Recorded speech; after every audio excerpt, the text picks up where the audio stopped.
फिर उन्होंने बोला जो है हमको दे दो, नहीं तो मार डालेंगे। इन्होंने हाथ पैर मारे, अभी हमको छोड़ दो। मेरा सामान मैंने सब निकाल के दे दिया। वीडियो में दिख रही इस लड़की का नाम है प्रियंका पुरोहित। लेकिन सवाल ये है कि लड़की रो क्यों रही है, क्योंकि अभी अभी इसके साथ कुछ ऐसा हुआ है जिसकी वजह से इसकी पूरी जिंदगी बर्बाद हो गई है। कुछ गुंडे रात के अंधेरे में इसके घर में घुस जाते हैं। दोनों पति और पत्नी को अलग अलग रूम में बंद कर देते हैं, लाखों के गहने लूटने जाते हैं। और तब प्रियंका का पति देव कृष्णा उन दोनों गुंडों को रोकने की कोशिश करता है। तब उन गुंडों में से एक प्रियंका के पति के ऊपर एक धारदार हथियार से जानलेवा हमला कर देता है और देव कृष्णा की सांसें वहीं बंद हो जाती है। लेकिन यहाँ सोचने वाली बात यह है कि घर में इतना कुछ हो जाता है, लेकिन वहीं ऊपर के कमरे में सो रहे प्रियंका की सास और ननद को कुछ पता नहीं चलता। ऐसा कैसे हो सकता है? तो क्या ये एक एक्सीडेंट था या यह थी एक सोची समझी साजिश? तो आइए केस में आगे बढ़ते हैं। 7 अप्रैल 2026, एक शांत सी रात का अंधेरा पूरे दिन की थकावट को अपने आगोश में ले रहा था। लोग अपनी सारी जिम्मेदारियों को निभाने के बाद रात को अब आराम कर रहे थे। वहीं गोंदी खेड़ा चरण गांव के निवासी देव कृष्णा पुरोहित भी अपने मसालों के बिजनेस का शटर गिराकर घर आते हैं। नियम अनुसार रात को डिनर करते हैं और सोने चले जाते हैं। स्वभाव से एक बहुत ही शांत रहने वाले मेहनती आदमी थे। मसाले के बिजनेस में दिन रात पसीने बहाने की वजह से अब उनका बिजनेस प्रॉफिट कमा रहा था।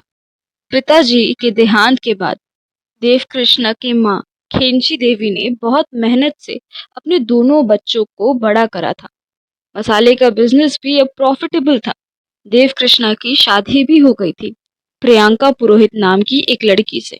लेकिन बाहर से दिखने में ये जोड़ा एक खुशहाल और सुखी जोड़े जैसा भले ही दिखता हो, लेकिन इनके कमरे के बंद दरवाजों के पीछे सिर्फ प्यार नहीं बढ़ रहा था। शुरू होती है एक ऐसी खूनी नफरत जिसका अंत देव कृष्ण के मौत के साथ ही होता है।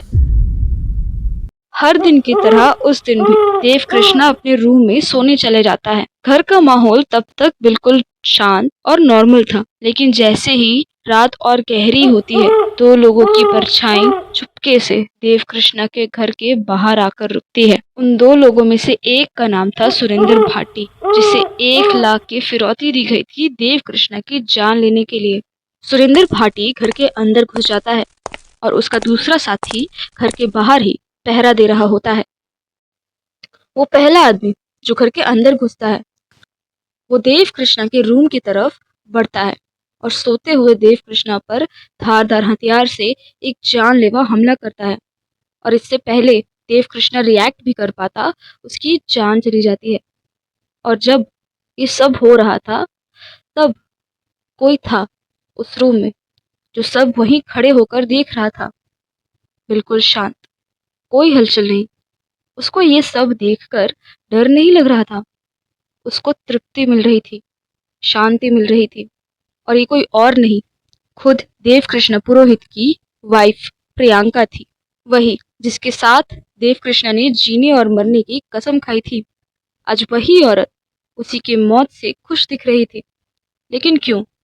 प्रियंका ने ऐसा क्यों किया? उसने क्यों कोई आवाज नहीं करा? आप लोगों के मन में भी ये सवाल आ रहा होगा कि वीडियो के शुरुआत में मैंने प्रियंका का रोने वाला वीडियो दिखाया, तो फिर वो क्या था? दरअसल प्रियंका का उस तरीके से मोहल्ले और घर के लोगों को इकट्ठा करना, उनके सामने दहाड़े मारकर रोना, ये सभी एक झूठ था। फिर उसका उन्होंने एक बोला जो है घिनौना हमको दे दो, नहीं अटेम्प्ट तो था मार डालेंगे। इस शादी से बाहर आने का और अपनी जिंदगी अपनी प्रेमी कमलेश पुरोहित के साथ जीने का।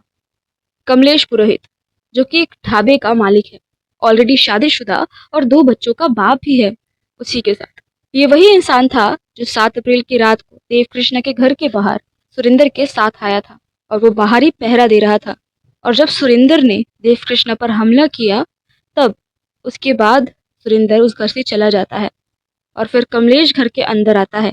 प्रियंका और कमलेश साथ मिलकर कमरे का सामान यहाँ से वहाँ बिखेर देते हैं ताकि लोगों को देखने में लगे कि ये कोई लूट का मामला है।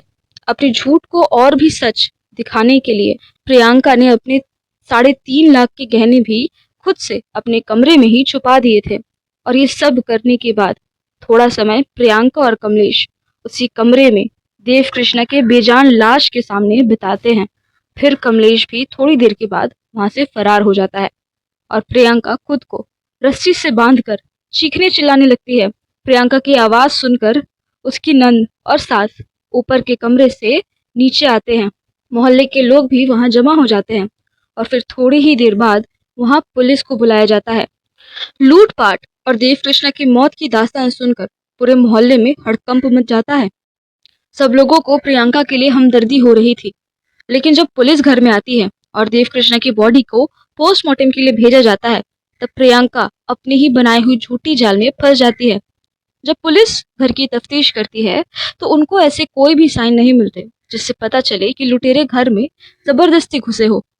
कमरे का सामान भी सिर्फ एक जगह से उठाकर दूसरी जगह फेंक दिया गया था, जिससे नॉर्मल लोगों को देखने में ये लूट का ही मामला लगेगा।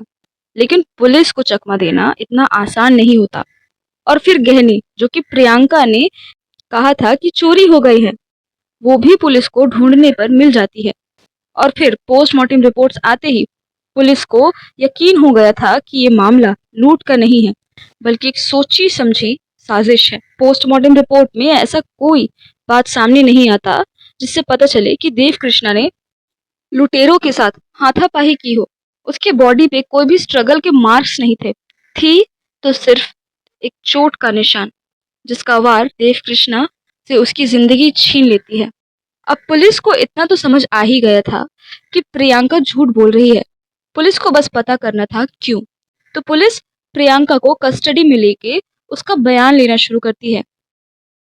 वहीं देव कृष्णा की बहन पुलिस को अपने बयान से हिंट देती है प्रियंका की एक्स्ट्रा मैरिटल अफेयर और उसकी वजह से देव कृष्णा और प्रियंका के रिश्ते में पड़ रहे दरार का।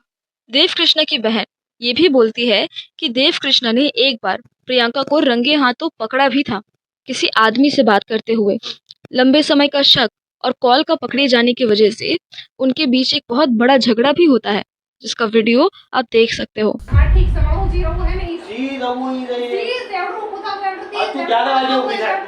प्रियंका की नंद बताती है कि इस झगड़े के बाद ऐसा लगता है कि प्रियंका देव कृष्णा की बात को समझ गई थी और उनके बीच सब ठीक हो चुका है। लेकिन शायद उस झगड़े की राख में कुछ चिंगारी अभी भी बाकी थी, जो देव कृष्णा को जलाकर ही दम लेने वाला था। लेकिन इस आग से प्रियंका के हाथ भी नहीं बचते। पुलिस जैसे ही प्रियंका के फोन रिकॉर्ड्स तलाशती है तो उनके सामने एक आदमी का नाम आता है, कमलेश पुरोहित। और कमलेश पुरोहित के साथ लिंक मिलता है सुरेंद्र भाटी किलर का, क्योंकि प्रियंका की लगातार कड़ी पूछताछ और तफ्तीश के बाद भी प्रियंका सच नहीं बोल रही थी और बार बार अपना बयान बदल रही थी। इसीलिए पुलिस प्रियंका के साथ एक गेम खेलती है। वो प्रियंका से कहते हैं कि उन्होंने कमलेश और सुरेंद्र को पकड़ लिया है और अब कुछ भी छुपाने का कोई भी फायदा नहीं है। तब प्रियंका अपना मुंह खोलती है। उसके कन्फेशन को समझने के लिए हमें वक्त में 11 साल पीछे यानी 2015 में जाना होगा, जब देव कृष्णा और प्रियंका महज 17 और 15 साल के नाबालिग बच्चे थे। इनके परिवार ने इनकी शादी उसी वक्त करा दी थी, यानी ये एक चाइल्ड मैरिज था। उस वक्त ना तो प्रियंका और न ही देव कृष्णा किसी को समझ नहीं थी। बस घर वालों ने शादी करवाया और इन्होंने शादी कर ली। शादी के बाद प्रियंका की विदाई नहीं होती। देव कृष्णा और प्रियंका अपने अपने घर पर ही शादी के बाद रहने लगे थे। लेकिन कुछ समय के बाद प्रियंका ने अपने एक रिश्तेदार की शादी अटेंड करी थी, जहां वो कमलेश से पहली बार मिलती है। कमलेश जो कि पहले से ही शादीशुदा और 2 बच्चों का बाप भी था, वो मध्य प्रदेश में राजगढ़ में रहता था, जहां उसका एक ढाबा भी चलता था। कमलेश की शादीशुदा होने वाली बात पता होने के बाद भी प्रियंका और कमलेश की नजदीकियां बढ़ती रहती है। इनके रिश्ते की भनक प्रियंका के घर वालों को भी होने लगती है।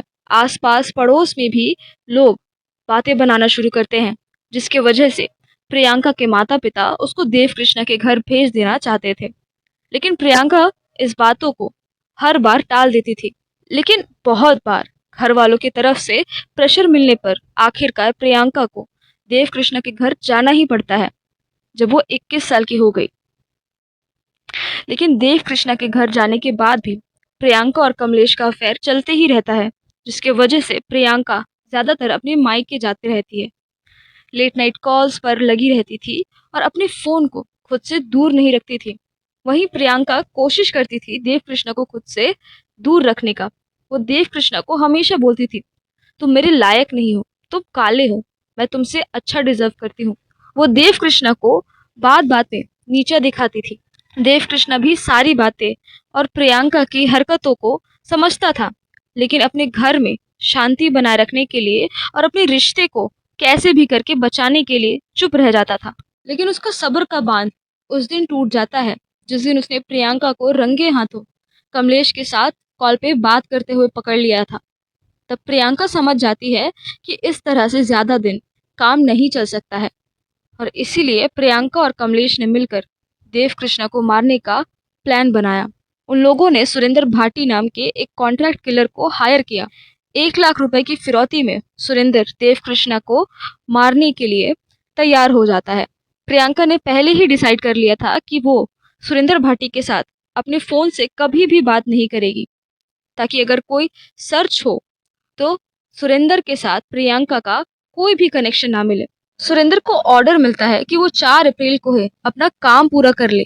प्रियंका ने उस दिन जानबूझकर अपने घर का मेन डोर खुला रखा था। वो पूरी रात सुरेंद्र का इंतजार करती रही, लेकिन उस दिन सुरेंद्र नहीं आता है। तब प्रियंका सुरेंद्र से वो 50,000 रुपए रिटर्न मांगती है जो उसने एडवांस में दिए थे। तब सुरेंद्र प्रियंका को और 2-3 दिन का समय देने के लिए बोलता है और फाइनली 7 अप्रैल को उसने अपने मकसद को अंजाम दिया था। प्रियंका चाहती तो अच्छे से देव कृष्णा को कानूनी तरीके से छोड़ सकती थी, लेकिन उसको डिवोर्स देने के बजाय प्रियंका ने देव कृष्णा की जान लेना ज्यादा आसान समझा।